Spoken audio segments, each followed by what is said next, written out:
Bang Heru dan semuanya untuk kita mulai pertemuan hari ini.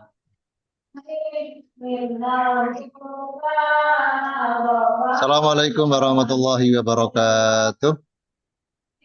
Waalaikumsalam Selamat malam, warahmatullahi salam wabarakatuh. sejahtera buat kita semuanya.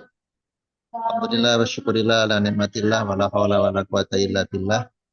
Yang terhormat Pak Kasubdit, Bapak Haji Dati Slamet Riyadi, yang kami hormati Katim, Pak Heri Susanto, yang saya hormati para sumber kita pada malam hari ini, Bapak Muhammad Syafaat, tim tepat, dan semuanya para peserta yang hadir di ruang Zoom pada malam hari ini, yang mudah-mudahan dalam kondisi sehat walafiat.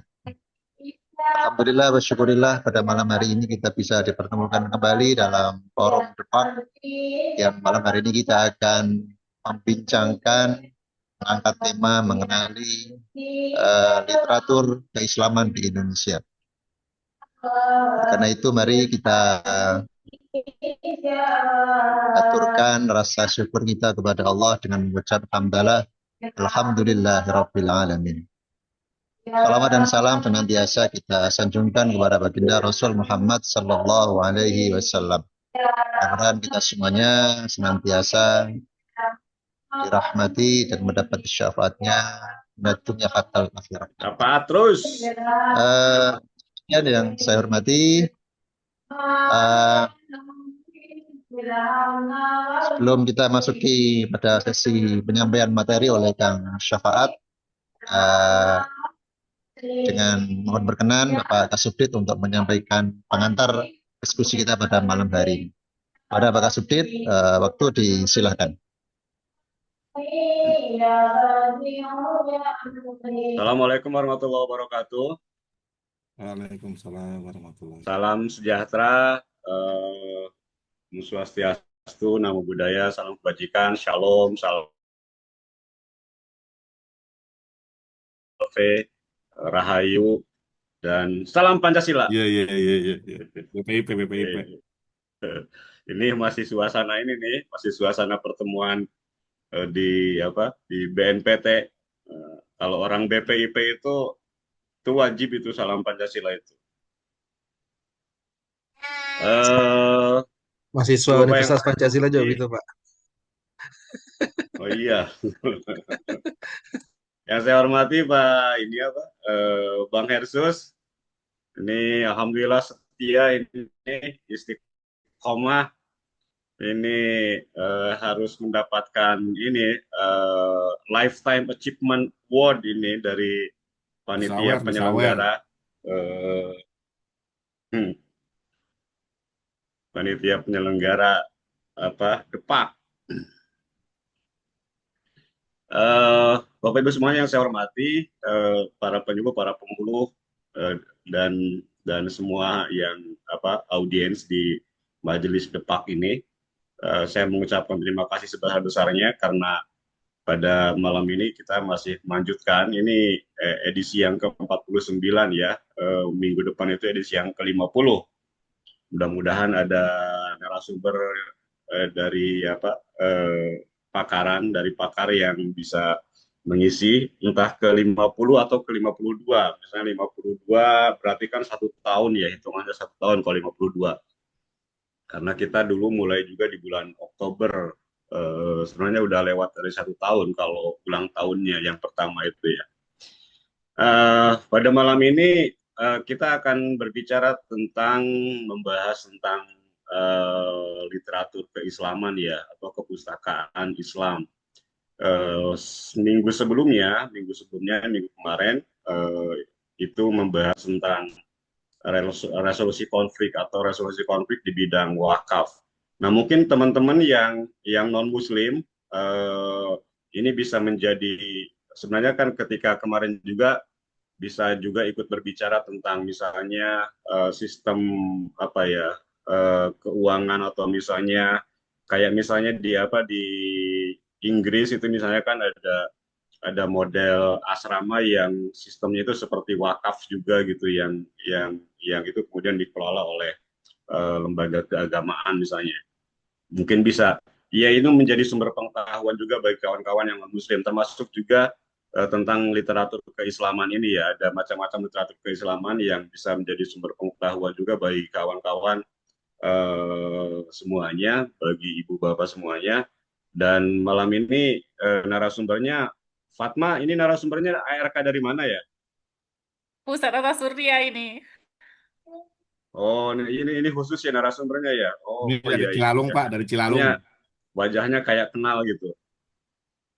Nah, ini kita akan mendapatkan syafaat yang luar biasa pada malam ini karena narasumber juga Pak Muhammad Syafaat atau Syafaat Muhammad. Yang satu itu jumlah idofiyah, yang satu lagi jumlah sifat mausuf ya. Jadi semua dua-duanya itu baik. Kita akan mendapatkan paparan yang lebih luas karena saya juga pernah beberapa kali mendengar paparan tentang literatur keislaman ini dan beliau ini sangat menguasai tentang bagaimana leveling, kemudian juga bagaimana jenis-jenis literatur keislaman yang bisa kita akses.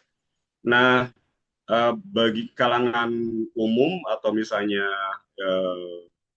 pemula atau misalnya atau ya pembelajar mungkin ini pembagian ini mungkin bisa menjadi panduan untuk mana kira-kira yang aman untuk dibaca bagi saya misalnya literatur keislaman seperti apa yang kemudian saya butuhkan dan seterusnya.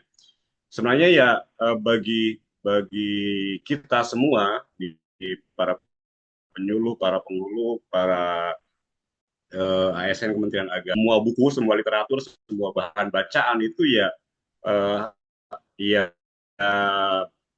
bagus semuanya untuk kita baca sebagai bahan rujukan gitu ya. Dan juga tidak perlu kemudian merasa terpengaruh, wah saya akan dipengaruhi oleh bahan bacaan tertentu misalnya. Karena kita sudah memiliki ya terkait dengan bagaimana kita membaca apa, kemudian ya tujuannya kan untuk sebagai rujukan, sebagai mempertajam daya analisis dan seterusnya gitu. Kayak saya ya misalnya kan saya membaca buku-buku keagamaan, buku-buku filsafat, buku-buku tasawuf, buku-buku sastra, yang konvensional seperti yang diterbitkan di Kompas misalnya atau yang lainnya, tapi juga sastra kiri misalnya kan, sastra rekra dan seterusnya gitu. Jadi sebenarnya ya tidak ada bacaan atau buku yang berbahaya ya bagi pecinta literatur gitu ya, bagi pecinta kepustakaan. Mungkin di sini yang nanti akan disampaikan oleh Pak Syafa itu menjadi panduan bagi kita semua untuk melihat perkembangan kepustakaan Islam dari masa ke masa, termasuk juga jenis-jenisnya yang cukup beragam dan memang pada praktiknya mempengaruhi sebagian orang untuk bersikap dan bertindak. Karena itu misalnya ya ketika ada penangkapan tersangka atau terduga teroris misalnya, buku-buku bahan bacaan itu selalu disertakan gitu dalam barang bukti gitu. Ya, cuma sayangnya yang kemarin pas demo itu ada juga mahasiswa yang ditangkap atau aktivis yang ditangkap, ternyata kemudian buku-bukunya juga disita, dirazia oleh polisi gitu ya.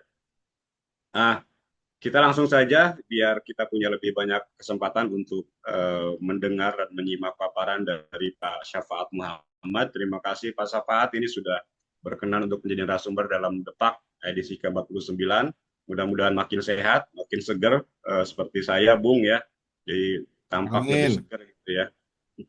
Terima kasih juga Mas Sehul Hadi ya. Terima kasih. Assalamualaikum warahmatullahi wabarakatuh. Waalaikumsalam.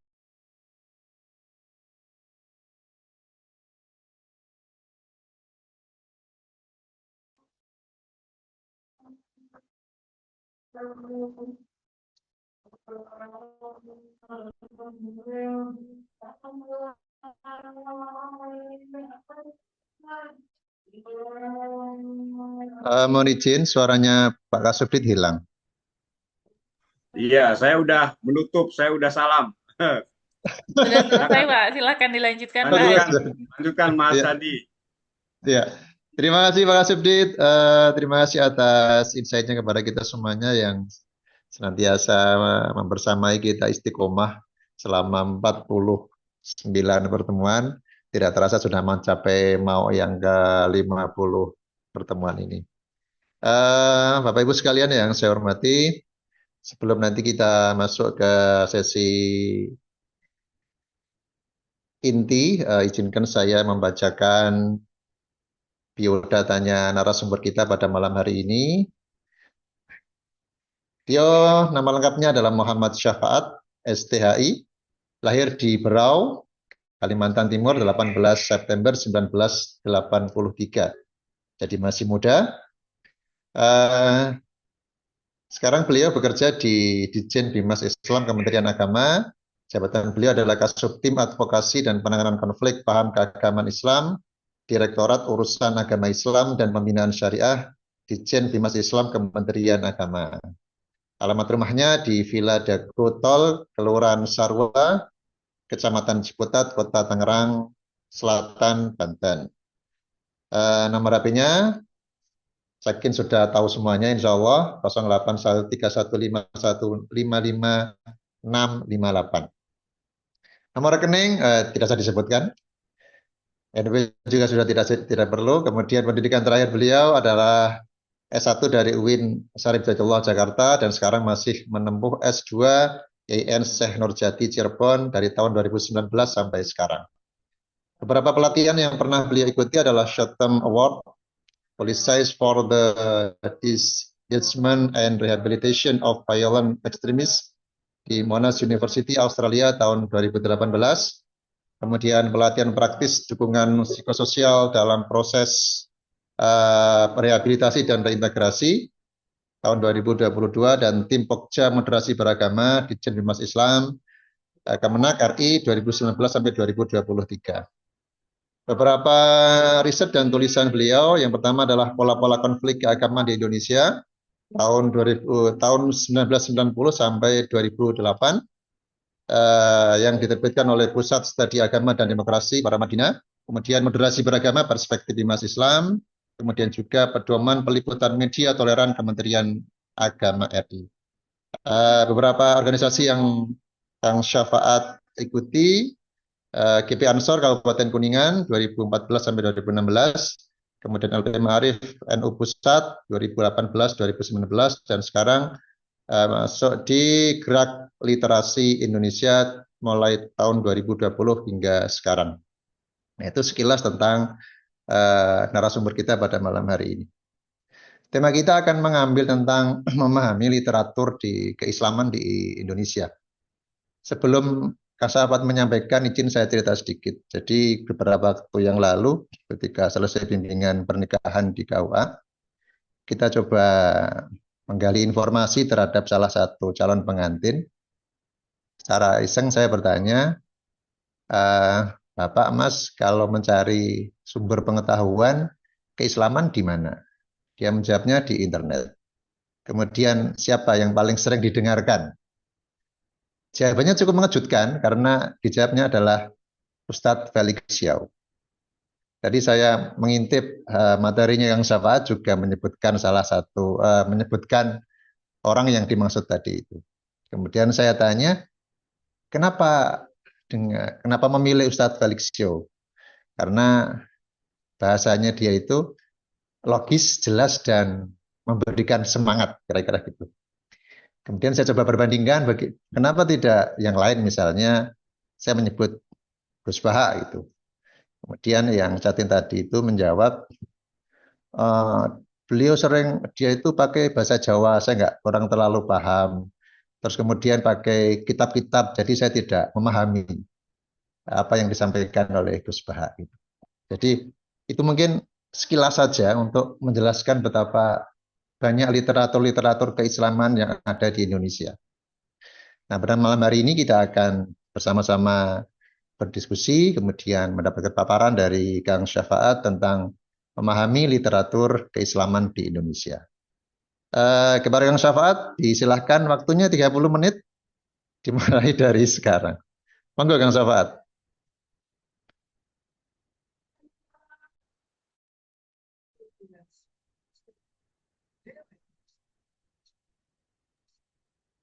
Izin sekaligus share screen nggih, Cak Hadi.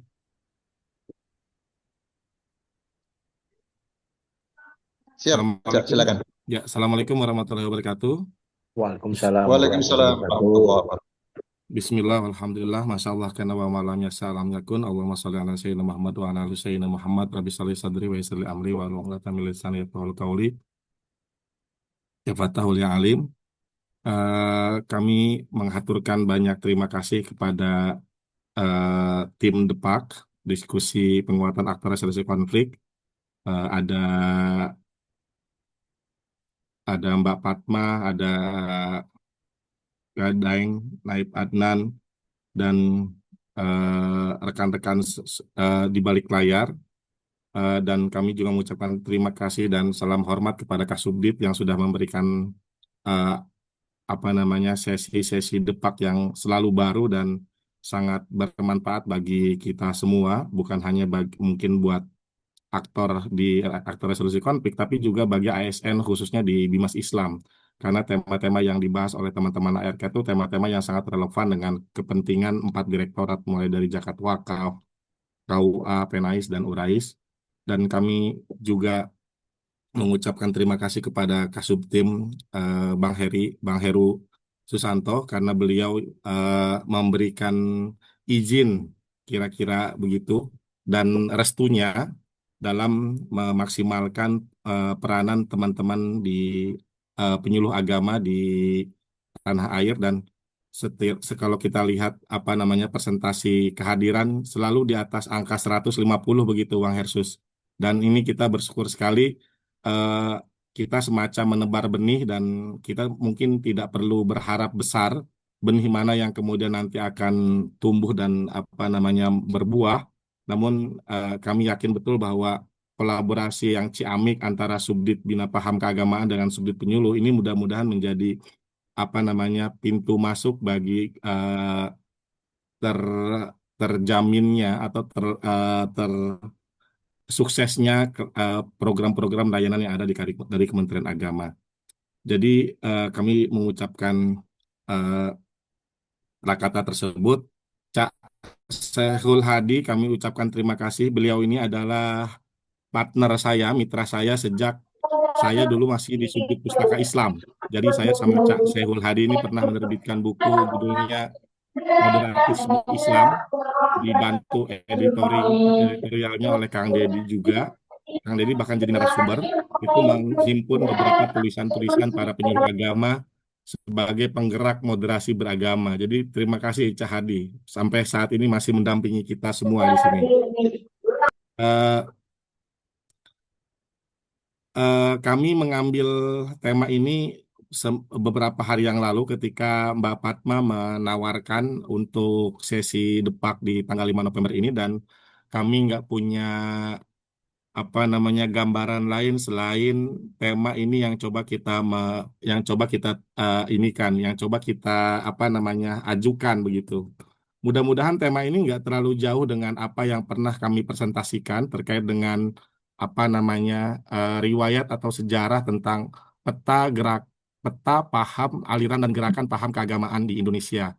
Karena kalau kita melihat aktivitas-aktivitas gerakan paham keagamaan di Indonesia itu selalu basis gerakannya itu selalu berangkat dari teks, kira-kira begitu. Nah, dalam kesempatan ini mudah-mudahan masih nyambung dengan sesi yang pertama kali pernah kami coba sharing, yaitu terkait dengan literatur keislaman.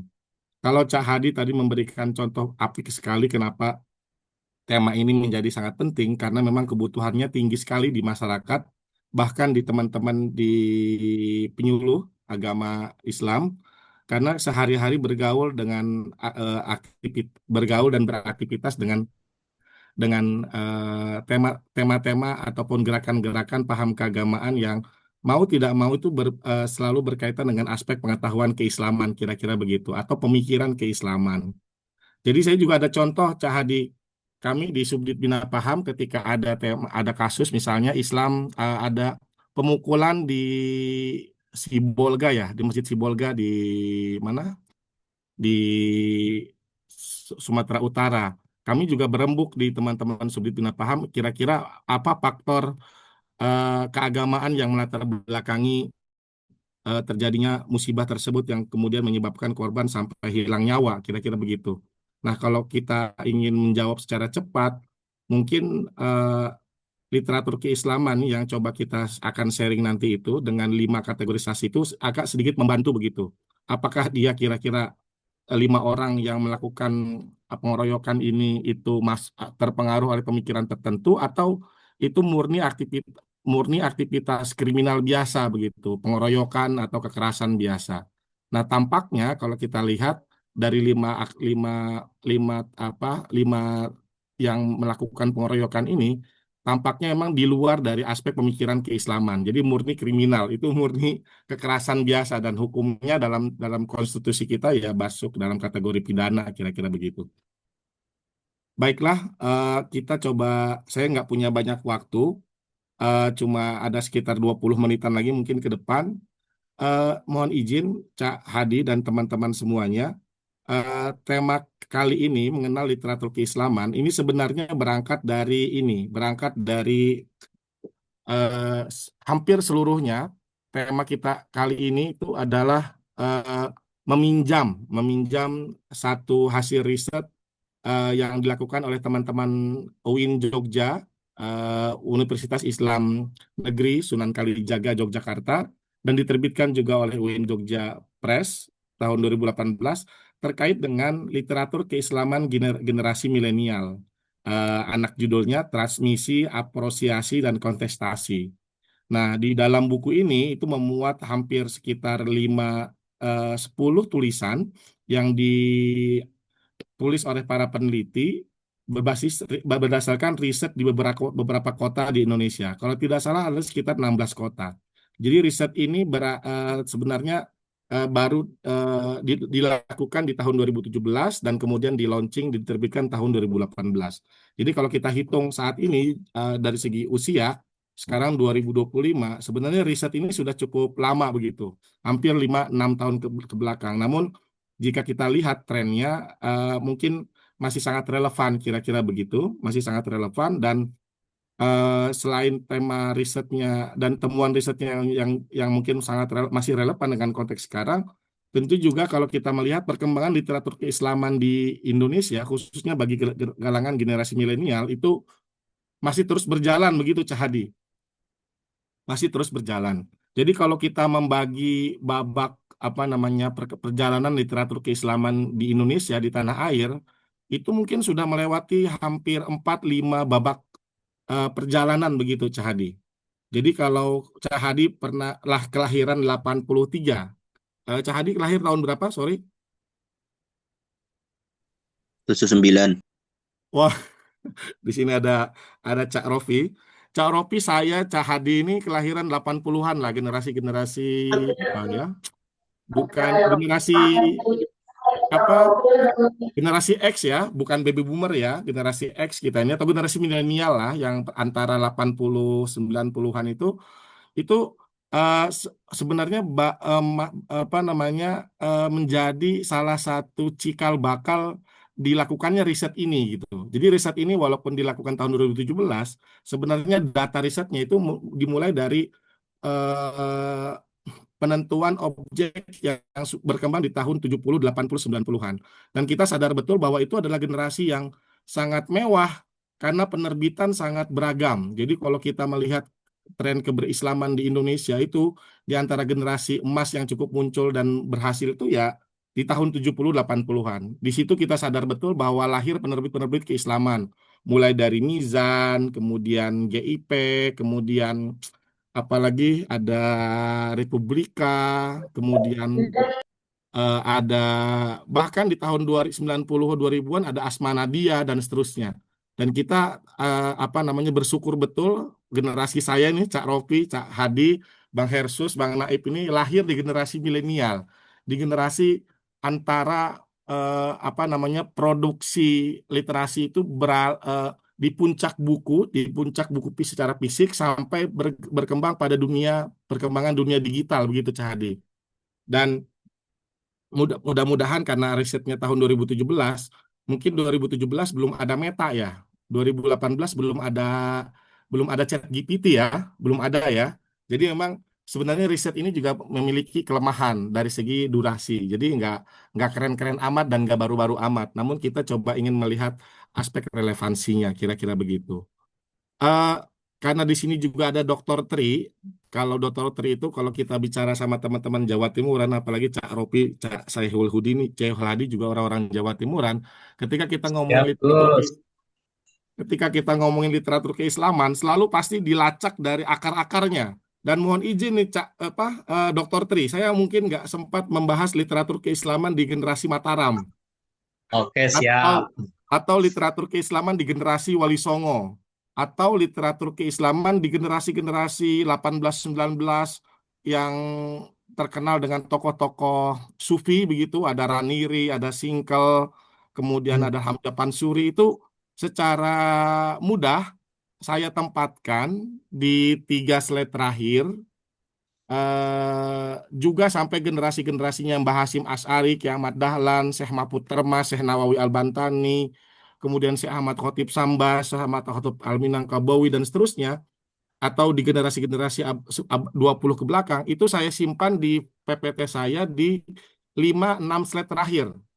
Itu ada petanya, bahkan ada hampir 20 situs, 30 situs yang saya dapat cuplikan situs, alamat situsnya dari almarhum Kang Anam, Kang Hairul Anam almarhum. Ini sosok guru bagi saya, rekan kita semua.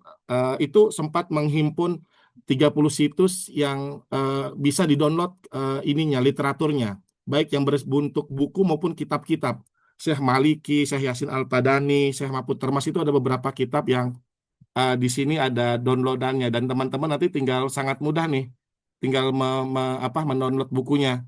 Jadi saya mungkin mohon izin ini para para kiai Mataraman, saya nggak sempat membahas abad 19, abad 20 ke belakang gitu. Tapi ini bisa dikutip, bisa didownload di beberapa alamat yang sudah saya sertakan di di PPT kami gitu. Jadi kita sementara mohon izin baru hanya akan fokus pada aspek 5 literatur keislaman generasi milenial, hasil riset teman-teman UIN Yogyakarta, dengan pembiayaan dari Konpei kalau tidak salah ya, zamannya LHS Lukman Hakim Saifuddin, dan kemudian memberikan informasi kepada kita tentang bagaimana tren keislaman itu dikategorikan pada 5 kategorisasi ini. Ini slide selanjutnya. Teman-teman bisa lihat cover bukunya, teman-teman bisa melihat 5 kategorisasi berdasarkan model piramid. Jadi kalau kita lihat piramidanya ini, kerucutnya ada di atas, yang besarnya ada di bawah, tetapi secara filosofis kita juga bisa membaliknya gitu. Kita bisa membaliknya. Yang besar, Islamisme populer itu paling atas dan jihadis paling belakang. Ini untuk menunjukkan bahwa secara jumlah jihadis lebih sedikit dibanding tahriri, tahriri lebih sedikit dibanding salafi, salafi jumlah akses dan ketertarikan masyarakatnya lebih sedikit dibanding Tarbawi, dan Tarbawi, Salafi, Tahriri, dan Jihadis semuanya masih jauh di bawah kategorisasi Islamisme populer. Nah, kita kemudian akan mencoba memahami apa itu jihadis, apa itu tahriri, salafi, tarbawi, dan Islamisme populer. Teman-teman di sini mungkin sudah sangat mafhum dan sangat pernah membaca riset ini. Saya izinkan untuk mengulangi. eh, Riset ini sebenarnya menandai pola pergeseran apa yang disebut dengan pergeseran otoritas. Jadi ada 3 kata kunci yang ingin kami sampaikan. Ada aspek otoritas, ada aspek transmisi pengetahuan, ada otoritas pengetahuan, ada transmisi pengetahuan, ada agensi pengetahuan. Jadi kita mulai dari otoritas. Otoritas di tahun 70-80-an sampai tahun pasca reformasi, ada sumber otoritas baru yang di luar dari standar otoritas yang sebelumnya pernah ada. Jadi kalau standar otoritas pengetahuan keislaman sebelumnya itu dimiliki oleh kelompok-kelompok kelembagaan-kelembagaan keislaman, khususnya ormas-ormas Islam, NU, Muhammadiyah, PRT, Al-Wasiliyah, kemudian Al-Irsyad, kemudian PUI, Persis, dan seterusnya, maka ketika riset ini dilakukan, dimulai dengan menentukan objek lahirnya euforia penerbitan keislaman di pasca tahun 70, 80, dan hingga era reformasi, maka ada perbedaan pergeseran otoritas yang sifatnya kolektif menjadi individu, kira-kira begitu. Dari yang kolektif menjadi individu. Nah, dari yang kolektif menjadi individu inilah yang kemudian memberikan ruang bagi generasi pembaca, bagi warga negara di Indonesia, bagi masyarakat Muslim di Indonesia yang jumlahnya meningkat di tahun 70-80 itu umat Islam baru 180-an atau mungkin 120 jutaan, tapi populasi umat Islamnya, masyarakat Indonesia berikut juga 80 atau 90% populasi umat Islamnya, maka di atas tahun 2000-an itu bergeser drastis gitu, populasi umat Islam itu bertambah. Hampir sekitar ya 200 juta lebih. Bahkan sekarang sudah mencapai angka 245 juta dan kita masuk dalam dalam ranking kedua dari segi populasi umat Islam yang ada di dunia. Setelah Pakistan kalau tidak salah. Jadi seiring dengan berkembangnya jumlah populasi, maka semakin lenturlah era pergeseran ketergantungan terhadap otoritas yang yang tadinya bersifat kolektif menjadi individu. Itulah yang kemudian kenapa tadi Cahadi menyebutkan sosok individu. Ya Cahadi ya, ada Koh Pelik ya. Koh Pelik ini kan basisnya bukan ormas ya, Felik ya, Cahadi ya, bukan ormas kan, bukan ormas tapi individu. Demikian juga dengan tokoh-tokoh lainnya yang coba kami kutip di dalam kategorisasi buku ini. Nah, itu yang pertama, otoritas bergeser dari yang kolektif kepada individu. Yang kedua, aspek transmisi pengetahuan. Aspek transmisi pengetahuan itu bergeser dari yang pola-pola bersifat medianya itu bersifat kitab. Cak Tri di belakangnya banyak banget kitab kuning ini. Kemudian Cak Ropi juga banyak kitab kuning, atau mbak-mbaknya ini banyak kitab kuning di belakangnya. Itu bergeser dari kitab-kitab kuning yang menjadi sumber otoritas, Kutubul Mu'tabarah itu bergeser menjadi buku-buku cetak, buku-buku yang mungkin sudah diterjemahkan, buku-buku dalam kemasan-kemasan yang sangat baru dengan yang jauh banget dari kertas kuning gitu kira-kira. Jauh banget dari kertas kuning gitu. Jauh banget dari literasi-literasi yang sangat muktabar dengan bobot-bobot yang kelasnya itu super babon. Jadi bergeser dia transmisi pengetahuannya secara media ya. Penerbitan kemudian memudahkan aspek masifnya peralihan media, dan peralihan kitab tentu saja tidak berakhir pada buku tapi juga pada buletin-buletin, pada pamflet-pamflet, pada majalah-majalah. Jadi jangan salah bahwa penyebaran keislaman di era tahun 70-80-an, penyebaran itu bukan melalui buku saja tapi juga majalah-majalah. Saya punya majalah banyak di sini.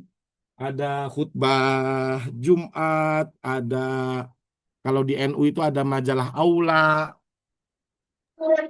Umat juga ya, majalah umat gitu. Iya, majalah umat. Kalau mau tahu era penyebaran kebijakan Kementerian Agama di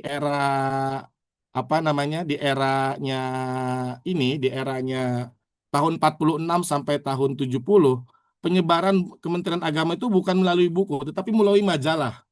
Ada majalah bimbingan masyarakat Islam, ini diterbitkan oleh Penais. Ini tahun 70-80. Yang mengerikan, semua dokumen-dokumen penting kita terkait dengan regulasi tentang perkawinan yang kemudian banyak keluar dalam regulasi-regulasi kita ya. Regulasi-regulasi perkawinan, perbankan syariah, halal, pendidikan Islam, madrasah, itu diterbitkannya melalui majalah-majalah. Ini majalah penuntun tahun 50, tahun 60. Jadi bukan dalam bentuk buku saja, tapi dalam bentuk majalah-majalah. Isinya semua regulasi nih, Cak, tentang jawatan penerangan agama. Jawatan penerangan agama itu kira-kira kerjanya apa saja sih? Apakah sudah ngurusin stunting? apakah udah ngurusin ekoteologi, itu bisa dilacak dari majalah-majalah yang lahir tahun 50 60-an dan kemudian berkembang di tahun 70 80 dalam bentuk himpunan-himpunan buku yang bersifat regulasi dan seterusnya. Jadi perkembangan itu bergeser betul transmisi pengetahuannya. Dan tentu saja yang ketiga adalah aspek agensi. Aspek agensi ini adalah tokoh. Jadi setiap kategorisasi literatur tentang jihadi, tahriri, salafi, tarbawi sampai Islamisme populer itu meniscayakan adanya tokoh. Jadi kalau kita membaca teori hermeneutik atau teori tentang penafsiran, bagaimana kita memahami sebuah teks, itu selalu ada tiga pihak, ada teks, ada autor, pengarang, ada pembaca, kira-kira begitu. Jadi autor sebagai apa namanya pengarang, kemudian eh, tulisan sebagai teks dan pembaca sebagai apa namanya sebagai penerima manfaat dari sebuah informasi dan produksi pengetahuan itu berkelindan gitu. Dan kita menyebutnya agensi. Jadi agensinya itu ada berkembang mungkin tentu saja dari bukan hanya ada pengarang juga pembaca tapi juga ada penerbitan. Adanya penerbitan. Jadi era-era penerbitan di tahun 70 80 itu keren banget. Itu tuh luar biasa sekali, masif sekali. Dan ini berbarengan tentu saja kontekstualisasinya bukan hanya tingkat giroh keislaman di Indonesia itu karena era Orde Baru itu dikekang. Jadi Cak Hadi, Mas Tri, Bang Ropi, Mbak Fatma, Bang Naib ini nggak bisa ngomong keras di media konvensional kayak majelis taklim, kayak kuliah subuh nggak bisa. Maka bergeser ke tulisan. Karena di masa Orde Baru, praktek-praktik keagamaan yang bersifat yang bersifat apa namanya, yang bersifat vokal dan lisan itu di di di di ini di diatur betul. Ada Kamtibmas namanya dan seterusnya. Maka bergeserlah ke dunia tulisan. Dunia tulisan ini kemudian menarik dan baru dapat cengkeramannya baru di tahun 90-an ketika Departemen Penerangan kuat di masa Harmoko. Sebelum itu gaya dunia-dunia tulis menulis kritik mengkritik itu cukup cukup cukup produktif dan cukup longgar sebenarnya. Baru di era 90-an kategorisasi apa ekosistem dalam dunia penerbitan keislaman atau dalam perkembangan literatur keislaman yang memperjuangkan apa namanya masing-masing kepentingan baik dari ideologi, politik dan seterusnya itu kemudian mendapatkan mendapatkan apa namanya dinamikanya. Baiklah, eh, eh, saya akan melanjutkan slide saya selain pengenalan buku pada keterangan yang ada di infografis. Ini saya ambil dari Expospedia. Kalau tadi saya ambil dari apa namanya dari proyeknya Konpai dalam bentuk YouTube dan buku kemudian saya alihkan ke PPT. Ini saya dapat dari media sosial, dari internet, kemudian saya capture dan di sini dijelaskan tentang bagaimana penjelasan perbedaan apa namanya pergeseran literatur keislaman di era 90-an di tahun 70 80 kita kategorikan masuk dalam kategori tahun 90-an dan setelahnya. Jadi ada pergeseran tren. Pergeseran trennya adalah bahwa di tahun era sebelum 90-an, aktivis dan pembaca muslim atau kaum muda biasanya membaca literatur-literatur ideologi Islamis ideologi Islamis. Jadi tahun 70, 80, 90 yang namanya ideologi-ideologi Islamis itu masih tunggal. Ideologi-ideologi Islamis itu masih tunggal. Belum ada istilah tarbawi, salafi, tahriri, jihadis belum ada. Jadi masih sangat Islamis banget kategorisasinya.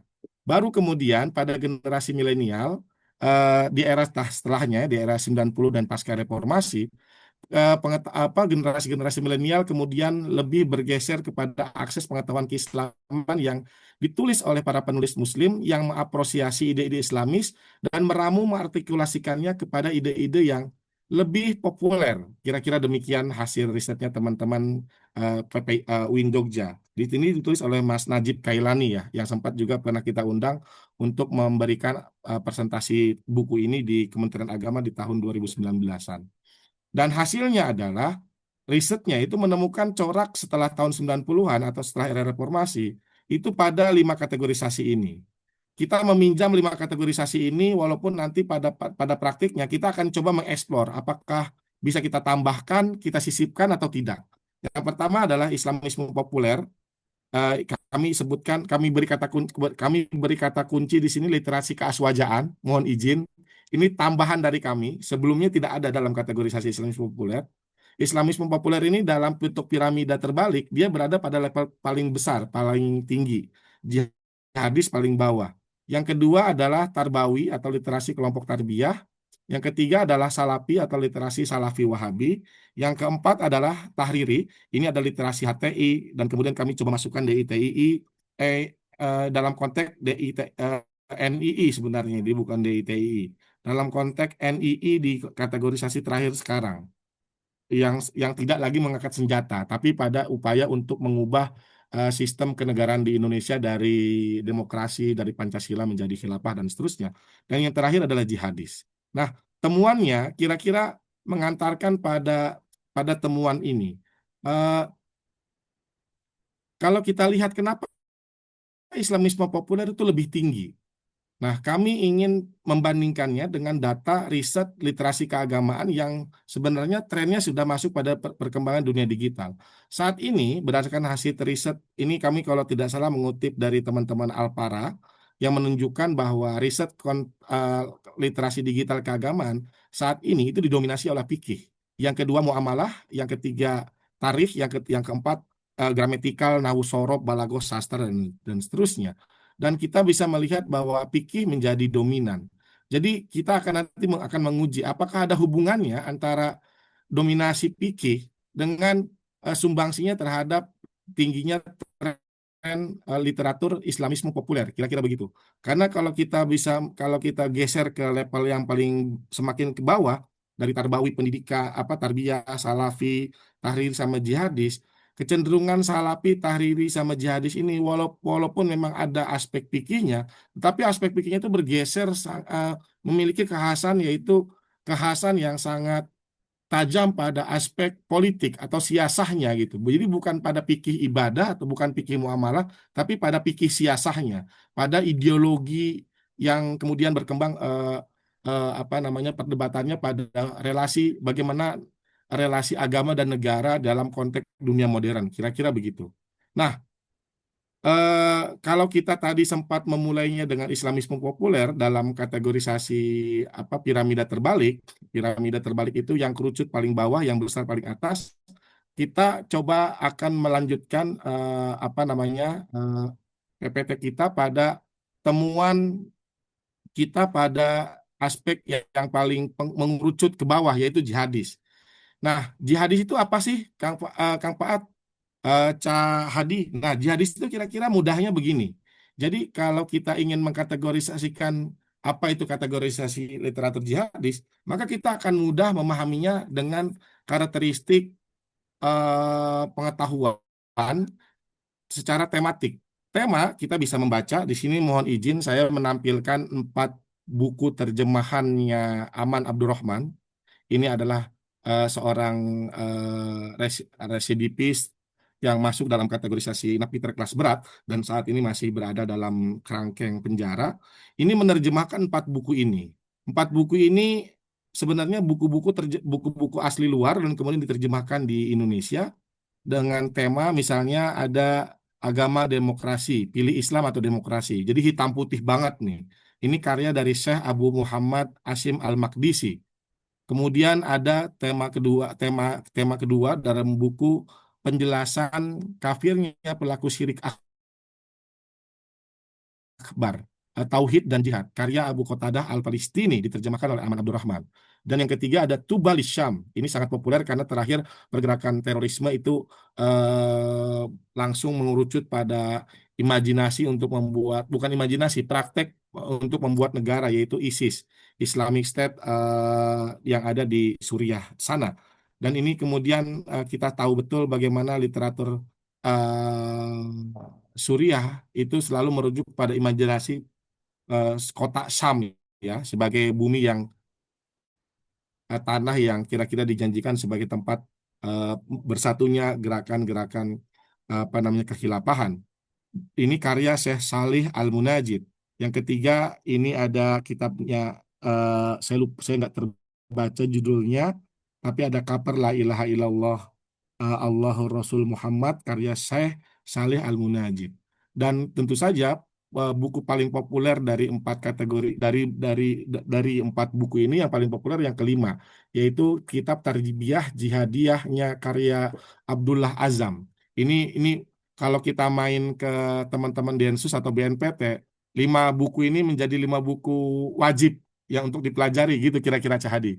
Jadi kalau teman-teman melacak buku-buku, mendapatkan buku-buku dengan kategorisasi ini menantang. Jadi kalau tadi Kang Dedi memberikan perspektif kepada kita bahwa kita bebas sekali untuk membaca buku apa saja, saya sepakat karena itu adalah ciri dari seorang moderat.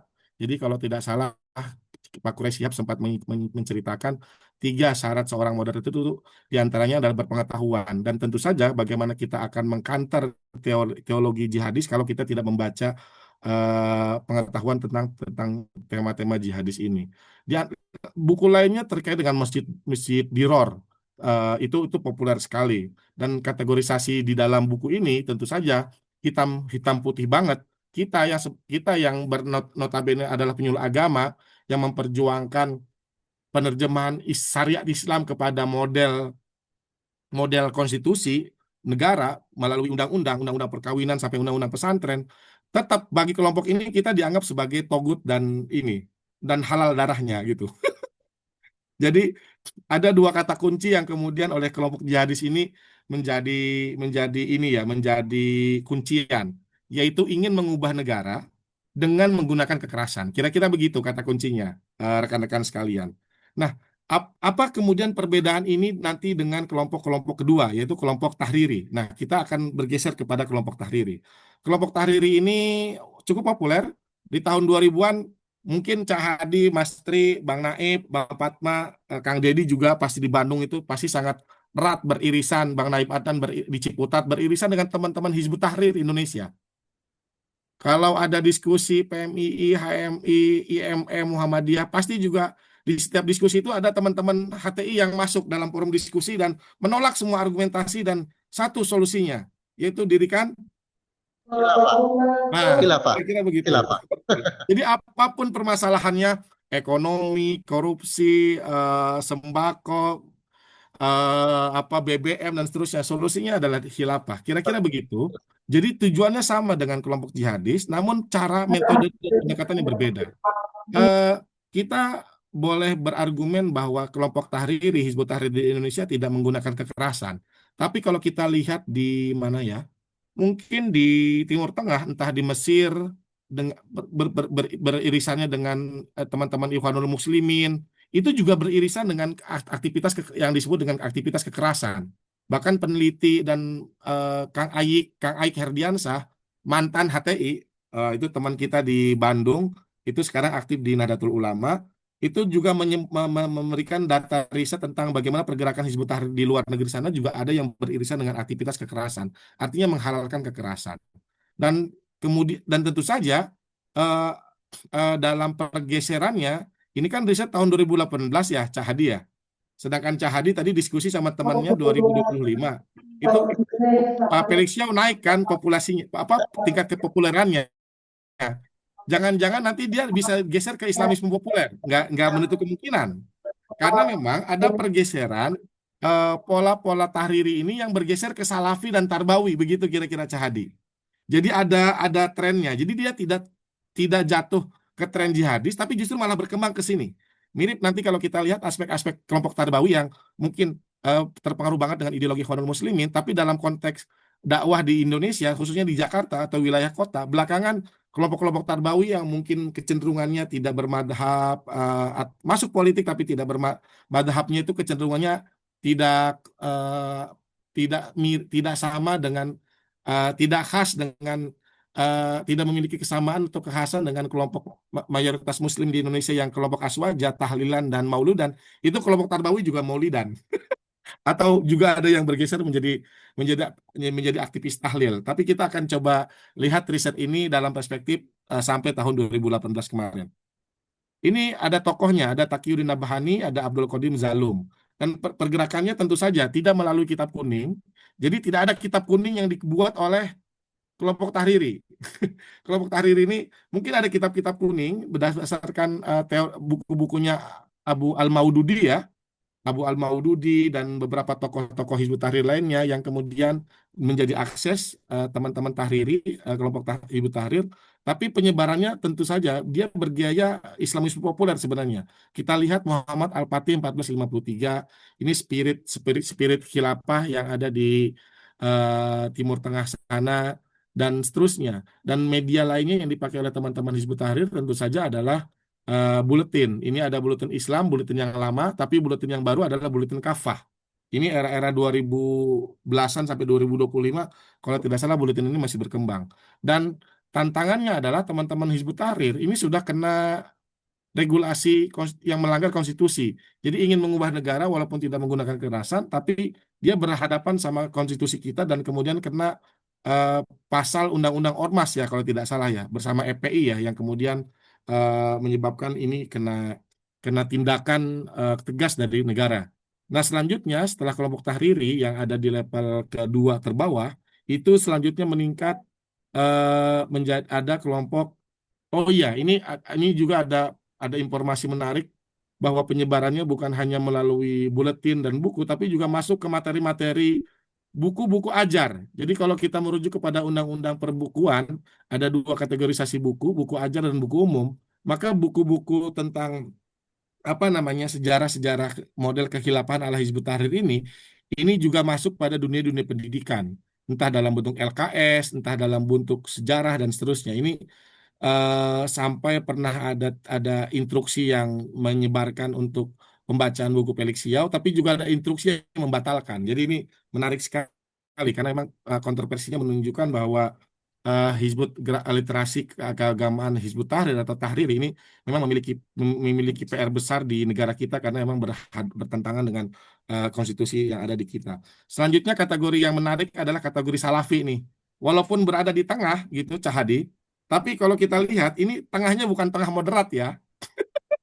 Tengahnya adalah antara kira-kira begitu. Salafi Wahabi dengan Hizbut Tahrir. Jadi di sini ada perbedaan misalnya yang coba kami kutip antara kelompok apa sih perbedaan Salafi, Wahabi dan Hizbut Tahrir. Di sini kita bisa melihat dari gerakan tokoh. Salafi ada Albani, Wahabi ada Muhammad bin Abdul Wahab, Hizbut Tahrir ada Nabhani. Salafi memiliki tujuan pemurnian agama, di Wahabi sama tujuan Hizbut Tahrir juga ada pemurnian agama, tapi lebih pada pergerakan keagamaan yang berbentuk state sistem, bahkan pengaruh dari pan-Islamisme yang dari gerakan Ikhwanul Muslimin juga kemudian muncul. Madhabnya, kalau di Salafi itu menolak madhab atau anti madhab, madhab jadi Salafi di Wahabi itu ada kecenderungan dominasinya adalah Hambali. Kemudian kalau Hizbut Tahrir tidak terikat pada madhab apapun. Ini yang kemudian juga mengantarkan kepada kita bahwa teman-teman di Hizbut Tahrir atau Salafi ini itu tidak aktif di organisasi Islam. Jadi kalau kita punya Ormas 89 gitu Cahadi, keormasan Islam ini tidak di tidak di mereka tidak hidup di situ gitu. Hidupnya di luar organisasi-organisasi Islam yang sebenarnya menjadi brand penting ya bagi kita dan kemudian nanti akan memberikan sumbangsi kuat pada kelompok Islamisme populer. Dan kita ada tokoh Muhammad Saleh Usman dan Nasir Adil Albani. Ini kategori Salafi. Bagaimana kategori Salafi dalam dua konteks tadi? Apakah ingin mengubah negara? Apakah berpolitik? Apakah mengangkat senjata atau menghalalkan kekerasan? Nah, dua hal ini bagi kelompok Salafi tidak dilakukan atau tidak menjadi concern. Trennya kelompok Salafi itu dia anti politik. Jadi kalau ada politik-politik partai dia anti politik. Kemudian kalau ada kecenderungan apa namanya ajakan kepada kekerasan, mereka juga tidak. Dan kita menarik misalnya kalau kita merujuk kepada beberapa kasus kelompok Salafi yang berhadapan dengan kelompok ormas yang lain, misalnya di NTB, di Lombok, itu ada persinggungan keras antara kelompok Salafi dengan kelompok masyarakat di sana yang notabene Nahdlatul Watan atau NU terkait dengan ziarah kubur. Jadi walaupun tidak menganjurkan apa namanya negara Islam, tetapi aspek Islamismenya itu apa namanya dominan terlihat secara vulgar itu pada aspek muamalahnya. Ketika muamalah itu dianggap berbeda dengan pemahaman purifikasinya ala Salafi, itu kemudian ada gerakan bid'ah gitu. Ada aspek takfirinya di situ. Ada aspek menyalahkannya kepada yang lain dan kemudian memberikan apa namanya kecenderungan riak di masyarakat, kontroversi di masyarakat karena saling silih menyalahkan, kira-kira begitu. Dan ini yang kemudian menjadi tantangan teman-teman Salafi.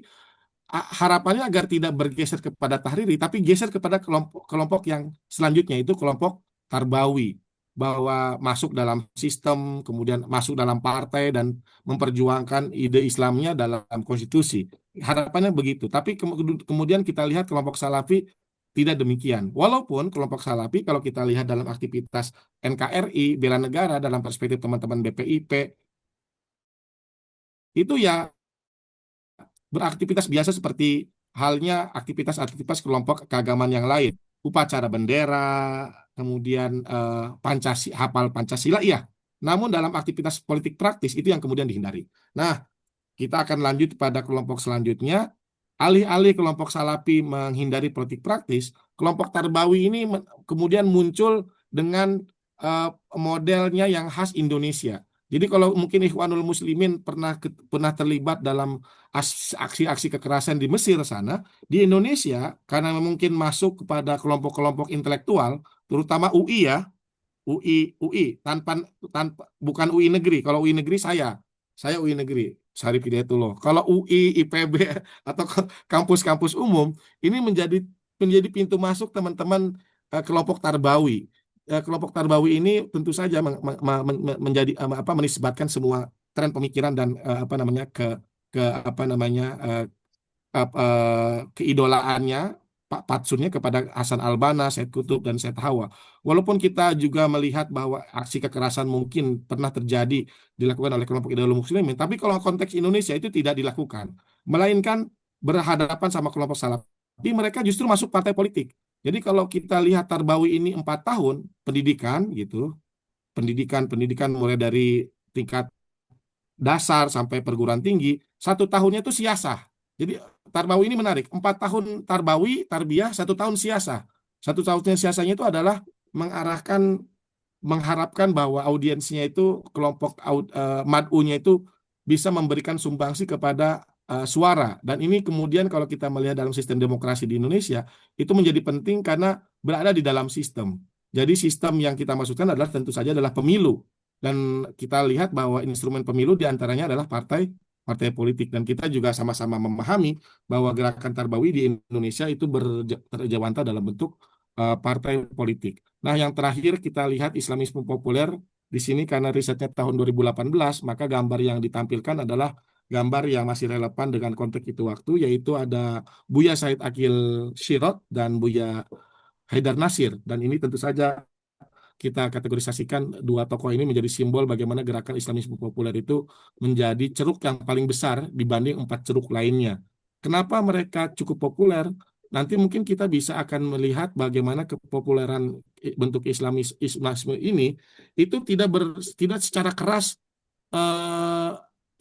keras dan vulgar atau ekstrim ala-ala jihadis. Apakah teman-teman Islamisme populer tidak memperjuangkan jihad? Sangat memperjuangkan jihad. Tapi kategorisasinya bergeser dari era kemerdekaan. Kalau kita ingat bahwa fatwa resolusi jihad Hadratus Syekh Kiai Haji Hasyim Asy'ari itu menjadi cikal dan penentu kemenangan dan pembuka kemerdekaan di 10 November, itu sangat mirip dengan kalau kontekstualisasi jihadnya ala kelompok jihadis teroris tadi itu atau kelompok jihadis tadi itu dengan juga upaya untuk mendirikan negara Islam di era awal ketika kita ingin memperjuangkan syariat Islam, 7 kata syariat Islam dalam Piagam Jakarta. Tapi metode dan perkembangan dinamikanya itu bergeser dari jihadisme ala resolusi jihad Mbah Hasyim dalam konteks memerangi kolonialisme, memerangi penjajahan. Jadi musuhnya itu jelas, bukan sesuatu yang di luar negara kita, bukan sesuatu yang di dalam negara kita. Jadi sesama anak bangsa, sesama warga negara, kita haram hukumnya melakukan jihad dalam pengertian kekerasan. Jihad yang kemudian berkembang pada era selanjutnya adalah jihad melalui konstitusi. Itulah yang kemudian kenapa negosiasi Piagam Jakarta dihapus, tapi kemudian aspek sila pertama ketuhanan yang Maha Esa bisa digolkan oleh Kiai Wahid Hasyim, oleh Kiai Ki Bagus Hadikusumo, oleh Kiai Sanusi, PUI, dan seterusnya, oleh Kiai Agus Salim, dan seterusnya. Yang kemudian kita lihat perspektif jihadisnya itu bergeser dari jihadis kekerasan menjadi jihadis konstitusi. Itulah yang kemudian berkembang sampai sekarang dan kita nikmati berkeberkahannya pada era kekinian, di mana undang-undang kemudian diakomodir undang-undang yang bernuansa keislaman itu diakomodir dalam konstitusi kita. Karena kita memang masuk dalam ruang-ruang yang secara sistematis, secara sistem itu legal dan formal dan berada pada wilayah sistem yang kita pahami saat ini sebagai sistem demokrasi yang menjadi kekhasan negara-negara modern. Dan kategori Islamis populer ini yang kemudian masuk pada PPT selanjutnya adalah yang dimaksud dengan jihadis konstitusi ini adalah keberhasilan yang kemudian kita lihat dalam cara bermain kita di dalam memahami hubungan negara dan agama. Jadi kira-kira begitu. Jadi kalau ada kelompok tertentu di masyarakat ingin kita uji apakah dia masuk dalam kategori yang bertentangan dengan konstitusi atau tidak, jihadis atau tahrir atau tidak, kita uji dengan dua hal. Satu adalah dasar negara dan yang kedua adalah aksinya. Jadi kalau kita kemarin punya 4 indikator moderasi beragama, toleransi, citra kebangsaan, anti kekerasan, dan akomodatif terhadap budaya lokal, maka aksi kekerasan tadi itu menjadi citra lainnya, citra penting untuk menguji ketika seseorang ingin atau kelompok tertentu ingin mengubah negara atau ingin memberikan respon terhadap perspektif dirinya, perspektif kelompoknya terhadap simbol negara. Perspektif mengubah negara atau perspektif menafsirkan negara agar sesuai dengan syariat Islam itu menjadi hak warga negara karena itu dilindungi oleh pasal 29. Tetapi ketika ingin menggeser perspektif negara dalam perspektif syariat Islam dan kemudian bergeser pada aksi tindakan untuk mengubah negara, itu yang kemudian akan berhadapan sama hukum dan konstitusi legal formal kita bahwa negara kita sudah sangat final, yaitu berbasis Pancasila dan dasarnya adalah Undang-Undang Konstitusi tahun 45 dengan Undang-Undang Dasar dan peraturan-peraturan perundangan yang berlaku. Kalau misalnya kita melihat ada kelompok-kelompok tertentu, misalnya kelompok Salafi dalam kategorisasi literatur ketiga, kelompok Salafi ini kita kategorisasikan di masyarakat itu seperti apa? Kita akan uji selain pada dasar negara dan aksi kekerasan, kita juga uji pada regulasi-regulasi atau peraturan-peraturan perundangan yang relevan. Apakah kelompok-kelompok Salafi ini memiliki badan hukum? Apa kelompok-kelompok Salafi ini mendaftarkan dirinya pada organisasi masyarakat? Jika mendaftarkan dirinya pada dua landasan ini, badan hukum yayasan ataupun badan hukum ormas, maka itu masuk dalam kategorisasi yang legal dan formal. Dan itu yang kemudian menjadi objek dakwah kita untuk terus kita gaungkan agar kontekstualisasinya itu diharapkan itu dapat bergeser menjadi kelompok tarbawi atau kelompok yang Islamis populer. Tujuannya adalah agar kelompok Salafi ini tidak selalu mengedepankan aspek khilafiyah dan perbedaannya, aspek menyalahkan yang lain dan menyatakan dirinya yang benar. Ini yang kemudian akan bermasalah, terutama pada relasi horizontal antara kelompok masyarakat satu dengan kelompok masyarakat yang lain. Kira-kira demikian kenapa Islamisme populer itu cukup besar.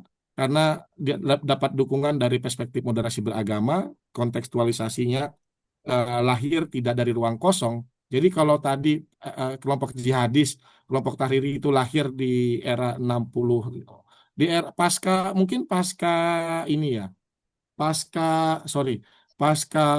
Dunia I, Perang Dunia II, pasca berdirinya negara modern, pasca kerajaan hilang, pasca galaunya kelompok Islam pada konteks negara, apakah berbasis demokrasi atau tidak, itu lahirnya baru tahun-tahun itu, kira-kira begitu. Dan kemudian setelah kita juga melihat bahwa era jihadis ini cukup dapat momentumnya ketika 9/11 terjadi, yaitu peristiwa dibomnya Menara Kembar di Amerika, dan kemudian memunculkan aspek kekerasan yang masif, bukan hanya di 9/11 di Timur Tengah, di mana, di Amerika sana, tapi di Timur Tengah, bahkan di Indonesia terjadi bom-bom yang masif sekali.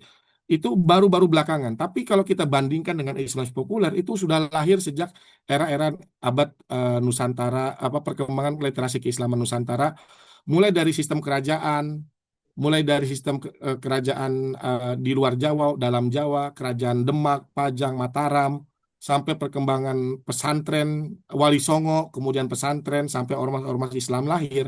Jadi perkembangan dan perjalanan Islam populer itu sangat panjang dan tidak aneh dan tidak apa namanya, tidak menjadi muskil kenapa Islamisme populer ini menjadi dominan dan menjadi warna keberislaman di Indonesia yang kemudian saat ini bahkan menjadi wajah kiblat bagi negara-negara lain. Saudi dan Uni Emirat Arab banyak belajar ke Indonesia dalam 5 tahun terakhir dan mengadakan konferensi di Bali dan mengadakan konferensi di Jakarta untuk melihat dan memahami bagaimana wasiatul Islam menjadi fondasi kuat dalam Islam populer. Demikian Cah Hadi dari kami. Terima kasih. Assalamualaikum warahmatullahi wabarakatuh.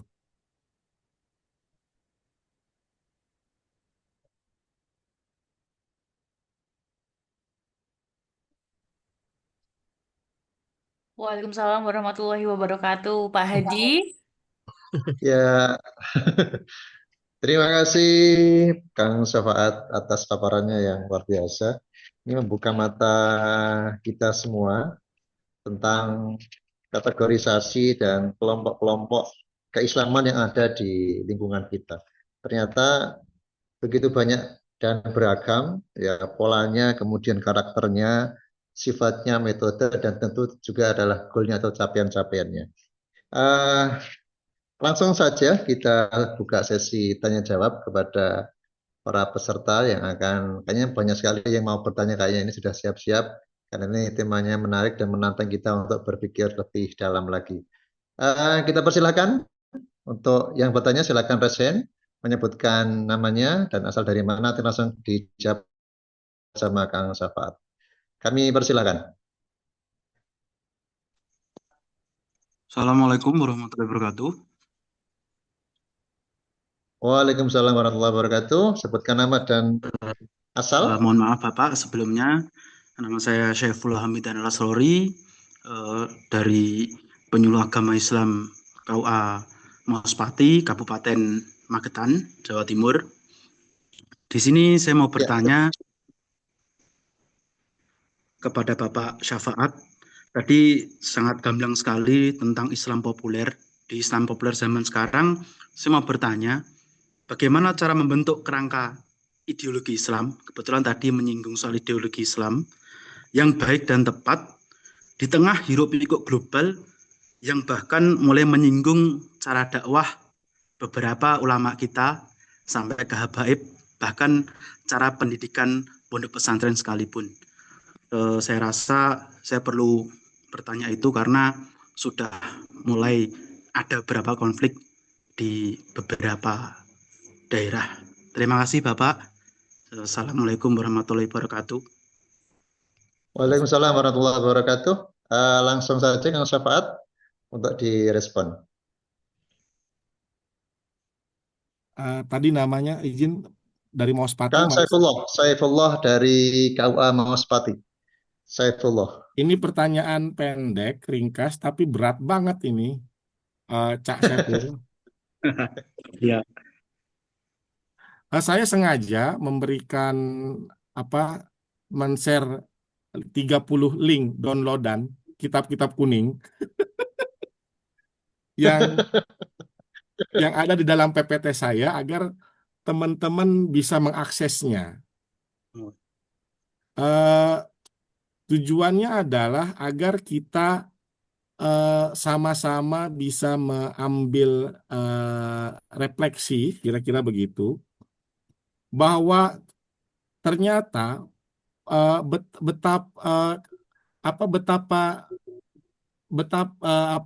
betapa banyaknya dan betapa mewahnya perjalanan dan perkembangan literasi warisan dari literasi-literasi keagamaan yang ditinggalkan oleh para pendahulu kita. Kira-kira begitu, Cak Saiful. Iya. Jadi apa-apa yang kita nikmati saat ini, Cak Hadi, penyuluh agama bisa bisa diakomodir oleh negara sebagai aktor. Bayangkan, penyuluh agama diakomodir sebagai aktor, dapat gaji, eh, penghulu dapat kategorisasi sebagai aparatur negara. Bayangin, penghulu sebagai aparatur negara itu susah membayangkan di era-era sebelumnya atau di era-era yang jika kalau eh, yang diwariskan oleh para ulama-ulama kita itu bukan sistem pengetahuan, kira-kira begitu. Atau kita tidak mungkin bisa menikmati 9 regulasi keagamaan, saya share lagi, yang mulai dari undang-undang apa namanya, Perkawinan, haji, dan segala macam ya kan ya. sampai undang-undang pesantren, Cak. Itu Iya. nyaris kita akan sulit membayangkan. Ini bisa kita nikmati, kira-kira begitu. Sampai ada Kementerian Haji. Sampai adanya Kementerian Haji itu diakomodir dan mendapatkan ruang di negara begitu, Bang Naif. Ini yang susah ditemukan, susah ditemukan di negara-negara lain, negara-negara Islam lain, bahkan di negara Eropa sekalipun, di negara Barat sekalipun.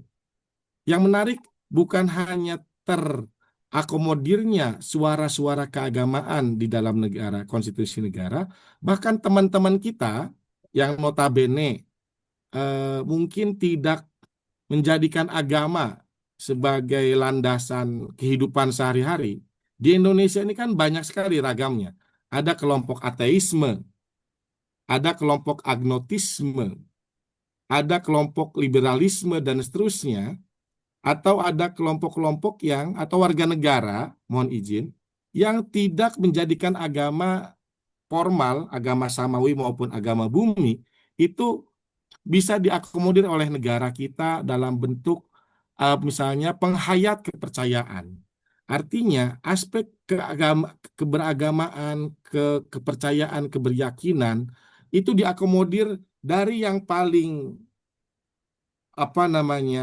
paling memberikan berdampak pada aspek anggaran begitu, Cahadi. Aspek anggaran, distribusi anggaran, kan undang-undang ini memberikan dampak pada anggaran ya, Ya. akan memberikan dampak kepada APBN dalam bentuk distribusi anggaran, kesejahteraan dan seterusnya.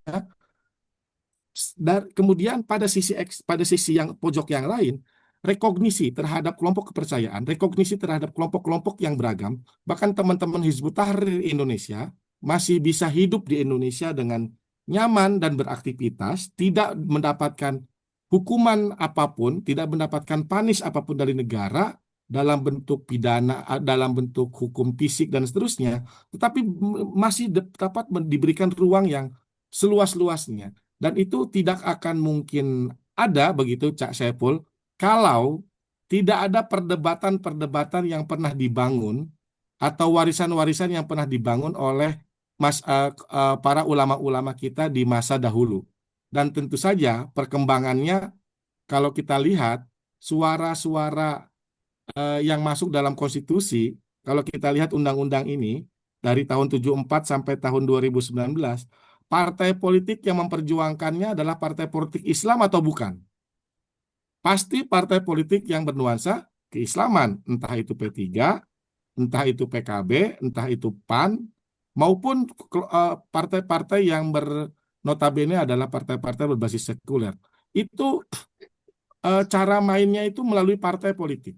Tetapi sebelum partai politik ada, suara-suara keagamaan itu disuarakan melalui organisasi-organisasi Islam, melalui ormas-ormas. NU dan Muhammadiyah, walaupun di zaman kolonialisme Belanda, tapi masih bisa menyuarakan pentingnya pendidikan. Maka kalau kita lihat, ormas NU dan Muhammadiyah Ormas Muhammadiyah lahir untuk melahirkan sekolah-sekolah Islam, kira-kira begitu. Kemudian NU juga lahir, tapi tujuan utamanya adalah agar merawat pesantren-pesantren, dan begitu juga dengan Muhammadiyah. Madrasah-madrasah itu bisa lahir, walaupun bukan dalam konstruksi sistem pemerintahan yang sah Indonesia, melainkan masih berada di wilayah kolonialisme. Itu ada modelnya. Jadi aspek-aspek partai politik, aspek ormas Islam, kalau kita geser ke belakang itu ada kelompok-kelompok kelompok-kelompok kolektif. Kalau kita kan tadi melihat aspek pergeseran literasi keagamaan Islam ini bergeser dari kolektif kepada individu. Aspek kolektif sebelumnya, sebelum ada ormas Islam, adalah kelompok-kelompok administrasi pemerintahan dalam organisasi penghulu. Jadi 1882 sebelum ada ormas, organisasi keagamaan Islam itu diikat pada organisasi penghulu. Namanya Rat Agama. Itu yang mengisi itu para ulama-ulama kita. Mulai dari Jawa Timur sampai ke Jawa Tengah, Jawa Barat, bahkan luar Jawa, itu penghulu, ajen penghulu, naib, modin, marbot, itu adalah aktor-aktor negara. Dan itu menegosiasikan suara-suara kepentingan keagamaan. Kenapa misalnya haji sudah diakomodir? Kenapa perkawinan antar umat Islam diakomodir? Perkawinan umat Islam tidak harus ke gereja. Karena kalau perkawinan umat Islam bukan harus ke Dukcapil, Bugeslik. Karena kalau ke Bugeslik ada kemungkinan nanti syariat Islam dilanggar. Islam dan non-Islam boleh nikah. Tapi tetap berada di penghulu. Itu menjaga ritme keagamaan dan suara-suara keislaman di era kolonial di abad 19 dan abad 20 tersebut. Dan itu organisasi penghulu. Sebelumnya tentu saja para kiai-kiai kita sebelum adanya kelompok penghulu itu ada dalam kelompok-kelompok tarekat. Sebelum kelompok-kelompok tarekat ada dalam kelompok-kelompok keagamaan dalam posisi penting di level kerajaan. Jadi dan pola organisasi kerajaan, tarekat, organisasi penghulu, ormas, partai politik ini tidak mungkin dan tidak nyaris mustahil akan bisa berjalan secara dinamis tanpa adanya ini, mohon izin Mas Saiful, tanpa adanya warisan ini nih. Nah, ini saya pengen menampilkan slide ini. Tidak akan mungkin tanpa adanya proses yang dilalui lebih awal melalui tren pengetahuan yang sudah berkembang pada fase-fase 18-19 tersebut.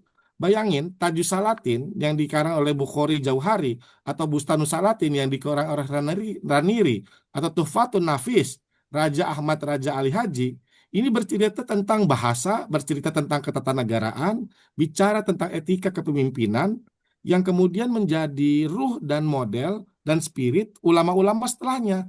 Dan kemudian bisa mengantarkan kita bentuk keselamatannya itu pada konteks era keemasan Kiwari gitu.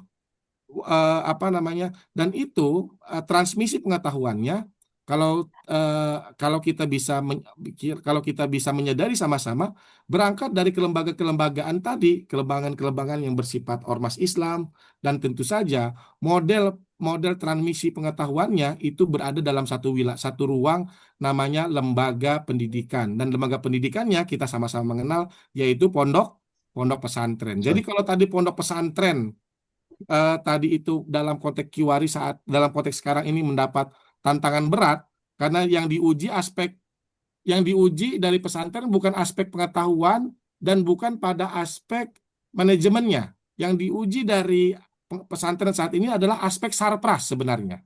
Kalau kita melihat kemarin, kalau kita ngomongin ekoteologi itu pasti terkait dengan sarpras, sanitasi, air bersih. Kalau terkait dengan bangunan yang runtuh, itu sangat berkaitan sama aspek sarpras. Dan tantangannya adalah ketika undang-undang pesantren lahir dan kemudian ke depan akan lahir dirjen pesantren, tantangannya adalah modal negara yang tadinya 20% buat sistem pendidikan nasional itu lebih banyak kepada pendidikan sekuler, harus digeser kepada pesantren untuk mengisi apa? Untuk mengisi ruang yang kosong, ruang sarpras dan fasilitas. Karena aspek idaroh dan imaroh di dalam pesantren itu sudah kuat. Buktinya adalah Pancasila, buktinya adalah aktor-aktor negara yang memberi kontribusi besar terhadap negara. Kira-kira begitu. 9 dari 20 menteri adalah santri. 1 dari 5 presiden adalah santri. Itu kurang apa lagi untuk menunjukkan aspek idaroh dan aspek imaroh, aspek pengetahuan dan aspek manajerial dalam sistem pesantren.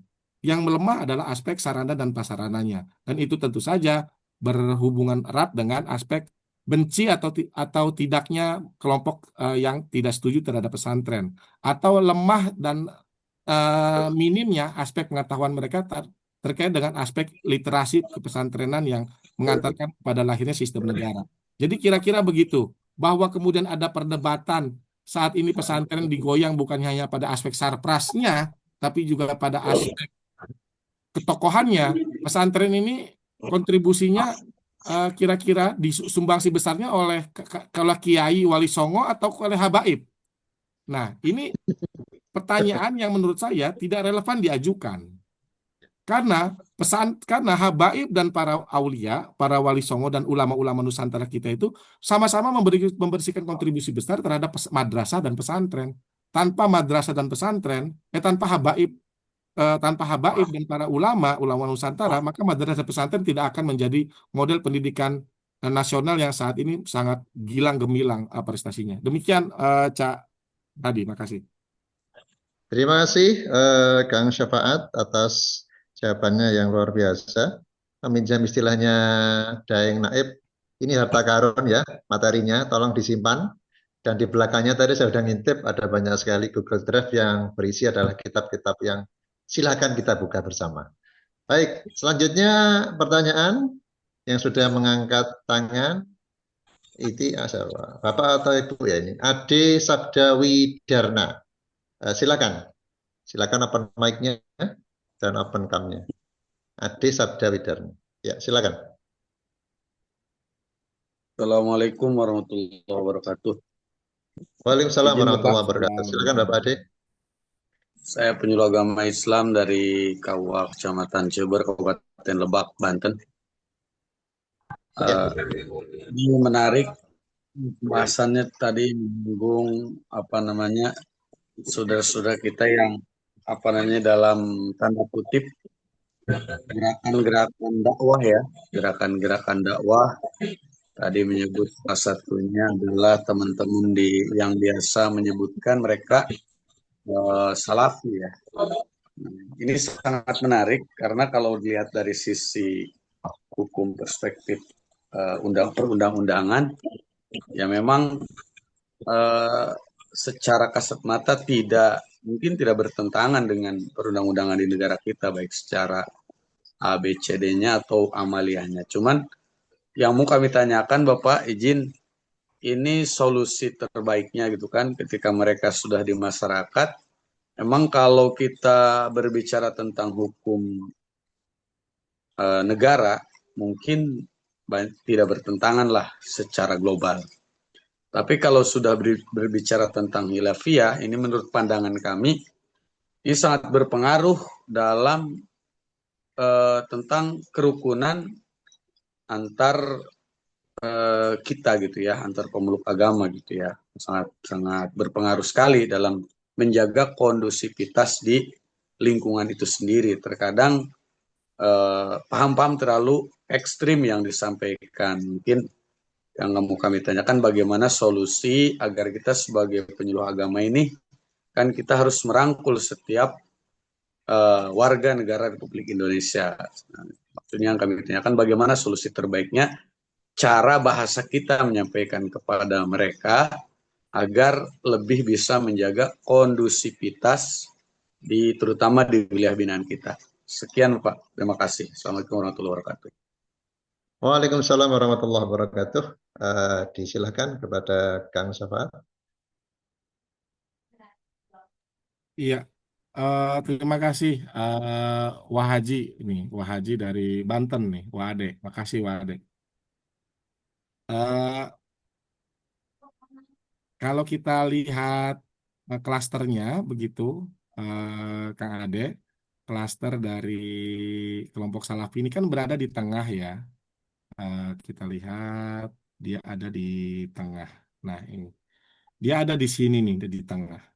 Tantangannya memang secara metode, secara tahapan, tantangannya adalah menggeser dari yang tengah ini, yang Salafi ini, ke Tarbawi begitu kira-kira. ke Tarbawi. Tarbawi Salafi ini kalau kita lihat saat ini kan sebenarnya sudah juga kita dapatkan proses pergeserannya. Semula misalnya memang anti politik, tidak ingin berpartai seperti halnya Tarbawi. Tarbawi ini kan berpartai. Kalau Salafi tidak berpartai. Kemudian kelompoknya itu selalu berbasis pada jaringan-jaringan yang sangat eksklusif. Biasanya kelompok-kelompok teman-teman Salafi ini basis jaringannya itu berdasarkan perguruan tinggi alumni Timur Tengah, Mas Hadi. Oh, Dari oke, oke, oke. dari apa? Dari Timur Tengah. Terutama kalau boleh kami sebutkan mungkin dari Saudi Arabia ya, entah Saudi, Madinah, entah Saudi Mekah. Arabia ya. Ya, betul. Sedangkan kita lihat sendiri bahwa kelompok-kelompok timur saudara-saudara kita yang lain, gerakan-gerakan keislaman yang lain ketika di Timur Tengah itu ada macam-macamnya. Kiblat kiblat utama tentu saja diantaranya adalah Mesir, tapi kemudian juga ada Jordan, kemudian ada Yaman, kemudian ada bahkan belakangan ke Tunis dan seterusnya. Tantangannya adalah memang apa namanya secara optimisme itu ada aspek penguatan agennya, penguatan relasi agennya. Saya sempat melacak kelompok-kelompok Salafi ini, teman-teman Salafi ini, akhirnya ada juga yang walaupun dia tidak masuk partai, tapi dia masuk ke ormas keagamaan. Boleh kami sebutkan ada ormas keagamaan ini yang paling dekat dengan kelompok Salafi itu, mudah-mudahan saya tidak salah ya, mudah-mudahan saya tidak keliru. Itu adalah teman-teman kita di ormas Al-Irsyad, begitu Cahadi. Mudah-mudahan saya Al-Irsyad, keliru. Al-Irsyad, betul. Al-Irsyad. Jadi kita sebenarnya ketika teman-teman Salafi ini yang tadinya tidak berpartai, tapi minimal masuk ormas, kita ajak masuk ormas Islam, entah Al-Irsyad dan lain sebagainya. Jadi ketika masuk ke ormas Islam, maka suaranya ini akan akan memiliki pintu atau jembatan menuju akses keterbukaan yang lain. Al-Irsyad kita tahu bahwa organisasi sangat sangat sangat tua di Indonesia dan terlibat dalam kontribusi keagamaan yang cukup baik di tanah air, begitu Cahadi. Dalam penentuan sidang isbat misalnya Cahadi, dalam musyawarah-musyawarah muzakarah tentang zakat dan wakaf. Teman-teman Al-Irsyad ini juga masuk dalam suara-suara penting dalam diskusi-diskusi keagamaan. Bahkan juga aktif menjadi suara penting juga di Majelis Ulama Indonesia. Jadi tantangannya adalah merangkul, kalau teori moderasi beragama itu menyulam dan merangkul dari kelompok yang tadinya tertutup hanya melalui jaringan perguruan tinggi, itu ikat dalam bentuk organisasi. Kan jaringannya ke organisasi-organisasi Islam yang ada. Ketika masuk ke ormas, nanti masuk ke ormas yang lain. Apa misalnya MUI. Tarik ke ormas yang lain, ada namanya FKUB. Tarik ke ormas yang lain namanya forum-forum kerukunan atau forum-forum umat Islam. Jadi ketika masuk kepada ormas, maka posisinya teman-teman ini akan bisa memahami bagaimana dinamika pengelolaan problem-problem khilafiyah dalam keagamaan Islam.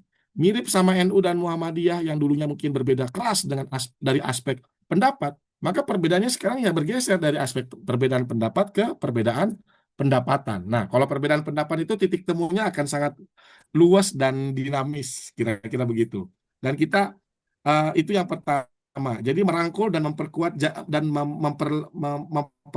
saling mempengaruhi jaringan, kira-kira begitu. Memperluas jaringan dan merangkul kelompok-kelompok Salafi ini, teman-teman Salafi ini. Dan yang kedua, tentu saja selain memperkuat jaringan dan mencoba metode penguatan aspek jaringan dan organisasi, dan yang kedua tentu saja adalah kita memperkuat aspek vaksinnya. Kita terus menambah vaksin. Jadi kalau kemarin kita selamat di 3 tahun masa pandemik, itu kan kekebalan tubuh kita yang cukup menjamin, kan kira-kira begitu. Maka kedewasaan kita dalam berbeda, vaksin kedewasaan kita dalam mengelola perbedaan bukan hanya bagi diri kita sebagai tokoh penggerak keagamaan, tapi juga pada kelompok masyarakat kita di sekitar, itu menjadi tantangan agar melihat bahwa perbedaan kelompok Salafi ini murni pada aspek pemahaman keagamaan mereka yang menganggap bahwa kita itu salah dan seterusnya, bid'ah dan seterusnya. Tapi kita eh, eh, ketika memperkuat vaksinasi bahwa kita disudutkan dan seterusnya, kita juga tidak kalah eh, apa namanya strategiknya untuk juga merangkul mereka agar terlibat dalam event-event keagamaan. Dan kita melihat Ustadz Salim Villa, Ustadz Felix Siau itu sudah bergeser. Ustadz Salim Villa masuk dalam kategori Tarbawi, itu masuk dalam tradisi-tradisi yang guyup dengan para kiai-kiai di No, no. di kampung-kampung. Ya. Itu menjadi penting. Atau Ustadz Felix sudah geser ke kelompok-kelompok yang mungkin lebih terbuka dan pada ruang-ruang yang bergeser pada Islamisme populer. Jadi tidak lagi pada kekehan kelompok-kelompoknya yang sangat eksklusif di Hizbut Tahrir. Demikian mungkin Cah Hadi. Makasih. Dan Mas Ade. Oke, terima kasih. Masih ada yang ingin ada luar biasa sebenarnya memang. Beberapa kali sih kita melihat Ustadz Felix juga sudah mulai terbuka terhadap perkembangan yang terbaru. Kemudian kalau saya lihat beberapa postingannya Salim Abdillah juga sama, gitu kan. Bahkan lebih dekat coba menggali-gali sejarah-sejarah keislaman kita dari Wali Songo, kemudian sudah masuk ke sana, gitu kan. Iya, berita bagusnya begitu. Masih ada waktu, monggo.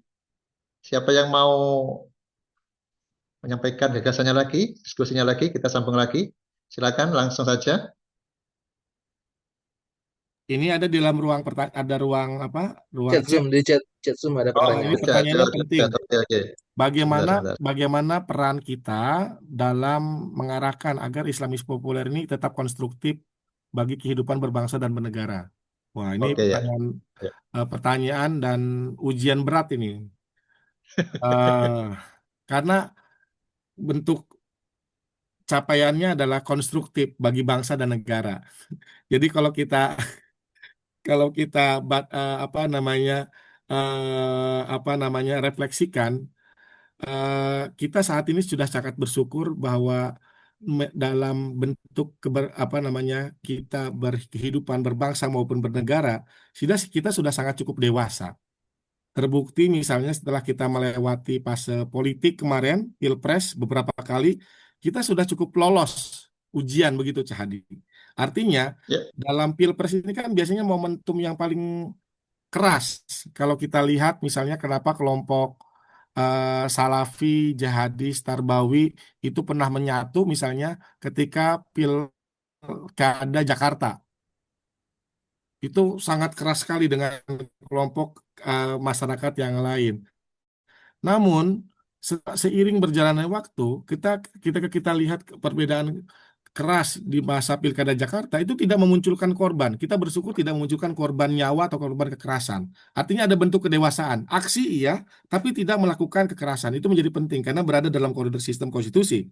Dan kemudian buahnya adalah kemarin dalam pelaksanaan Pilpres dan Pileg kita juga mendapatkan keberkahan. Selain kita zero kekerasan di dalam Pilpres, kita juga zero kekerasan dalam serangan terorisme.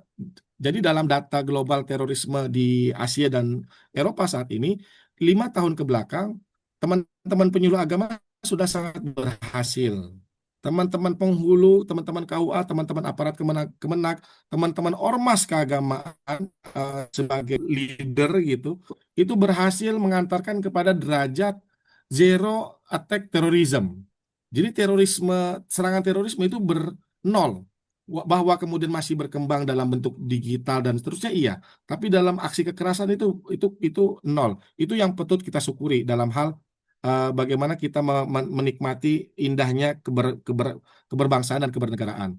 Nah, tantangannya kita melihat bagaimana angka-angka tadi itu, angka kerukunan umat beragama tinggi, zero terorisme itu kemudian tercapai.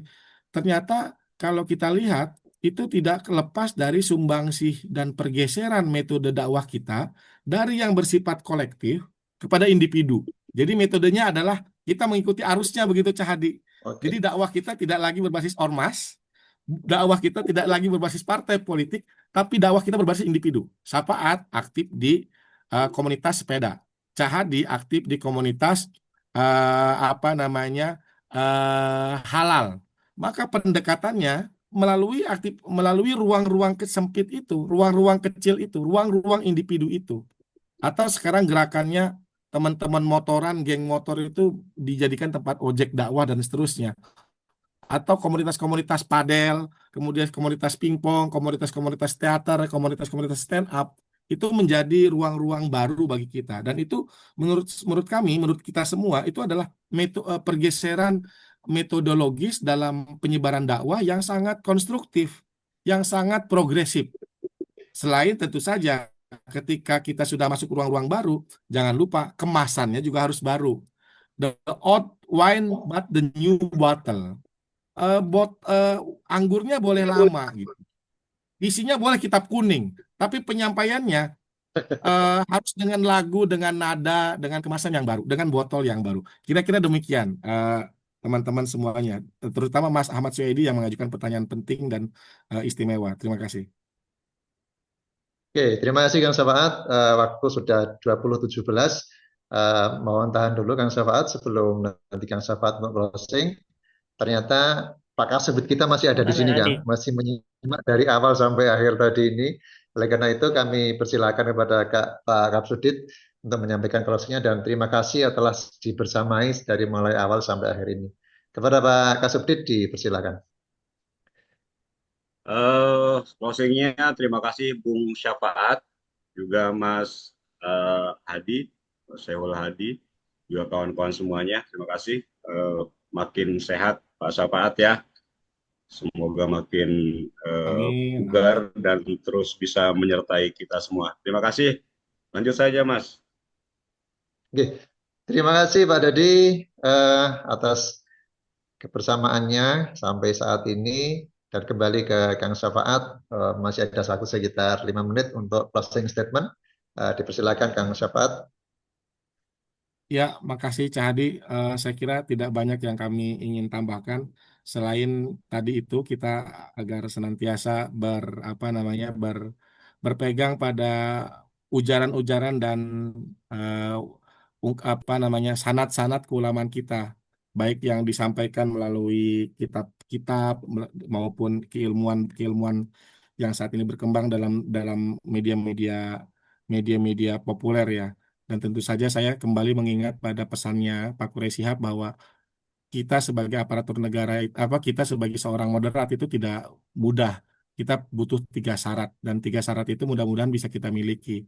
Pertama adalah memperluas terus akses pengetahuan literasi, itu syarat pertama. Syarat kedua, setelah kita punya akses literasi yang cukup lumayan, maka kita niatkan bahwa kita harus hati-hati dalam menyampaikan informasi apapun. Maka saya pengen bilang bahwa materi literasi keagamaan tadi kita ini, itu mungkin ada juga biasnya begitu Cak Hadi. Ada biasnya. Aspek kehati-hatian itu saya pengen bilang ada bias banget. Pasca 9/11, kata jihadis ini perspektifnya malah jatuh kepada Islamifobia begitu, Bang Naib Adnan. Islamifobia. Dan itu kita juga ke depan mudah-mudahan ada definisi yang baru yang kira-kira bisa memberikan ruang bahasa atau kata-kata kunci yang lebih soft dan lebih objektif kira-kira begitu.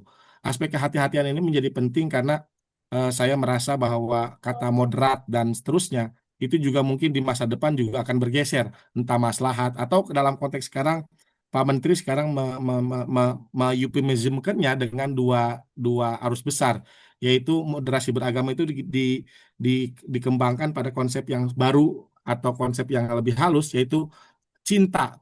Nah, kurikulum cinta itu juga kata-kata kunci yang menurut saya secara perkembangan literasi keagamaan itu menjadi lumrah dan wajar. Dan kita sadar betul bahwa semakin adanya perkembangan penggunaan istilah baru, maka semakin dinamis tren literasi keagamaan kita. Dan tentu saja setelah kita hati-hati dalam menyampaikan dan memberikan perspektif keagamaan kepada masyarakat maupun kepada apa yang kita yakini, kita tentu saja menurut Pak Quraish adalah kita harus selalu senantiasa rendah hati karena kebenaran tidak milik hanya Islamisme populer.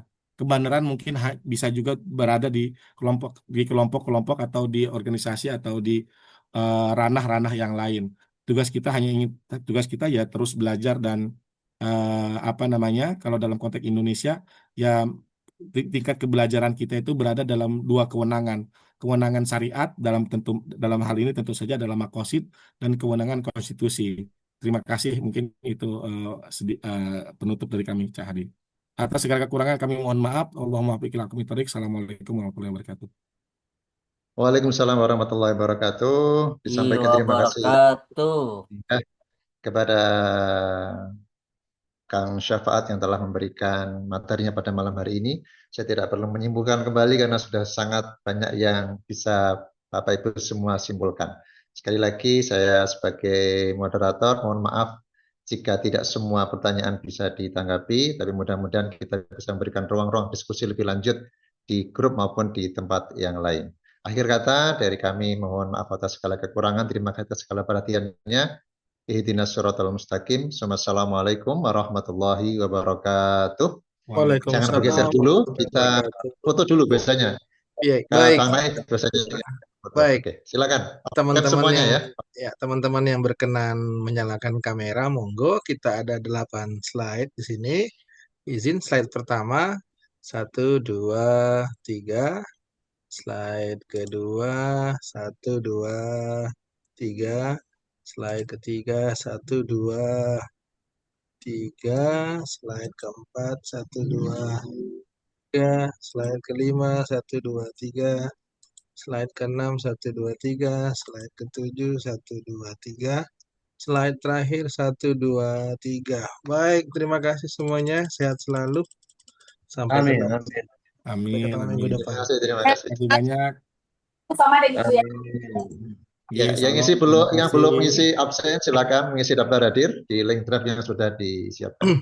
Ya, sudah ada Terima juga yang kasih, Bang Naif. Materinya Ustadz, materinya. Bang sudah Kasudin, terima kasih. sudah Pak sudah kita moderator, makasih. Mas sudah Tri, kita makasih. share di Pak Dokter, kolom chat ya. Makasih, Mas Rofiudin, makasih. Mbak Fatma, Ustaz. teman-teman semua. Ya. Kak Safat. Mantap, Kang Syafaat, mantap. Ih, Bang Rofi, terima Terima kasih. kasih banyak Pak Safaat, lekas sehat Sertifikat dan saya lekas belum, Ustadz. pulih. Sudah ngisi daftar Ah, hadir ya, belum? kasih sami-sami. ya Sertifikat siap nanti dilihat. sertifikat silakan lihat di email dan juga link Google Drive yang kami share di kolom chat Zoom. Ya, Yang terbaru. yang terbaru. Terima kasih, terima kasih. Salam Baru dari ada juga yang baru masuk ini. Barat. Materi kita juga saya share di chat Zoom ya. Silahkan teman-teman diambil. Silakan disimpan. Banyak info-info terbaru di situ. Baik. Assalamualaikum. Terima kasih Bapak. Mudah-mudahan Terima ada kasih, terima kasih manfaatnya. semuanya. Monggo kalau mau melanjutkan aktivitas atau mau beristirahat. Si Pak. Alhamdulillah Terima hujannya kasih sudah reda. banyak Pak Assalamualaikum. Hadi, Pak Naif, Pak Rofi, dan Bapak Ibu semuanya. Kita bertemu lagi minggu depan dan link Google Drive-nya sudah kami share, materi sudah kami share Bapak Ibu. Silakan di-download terlebih dahulu. Sama-sama Bapak Fatma, mudah-mudahan next kayaknya momen anu ya spesial ya yang ke-50 ya berarti ya. Betul, insya Allah Oke. semoga Pak JK, Pak Yusuf Kalla confirm untuk menjadi narasumber di Depak Spesial 50 dan ada door Wow, prize. luar biasa. Ya, Mudah-mudahan, ada door mudah-mudahan. prize-nya dari Subdit Wah, BPKI. Terima kasih Mbak Fat. Terima kasih, Bu. Sampai bertemu minggu depan, Ibu. Iya. Sama Mbak Fat.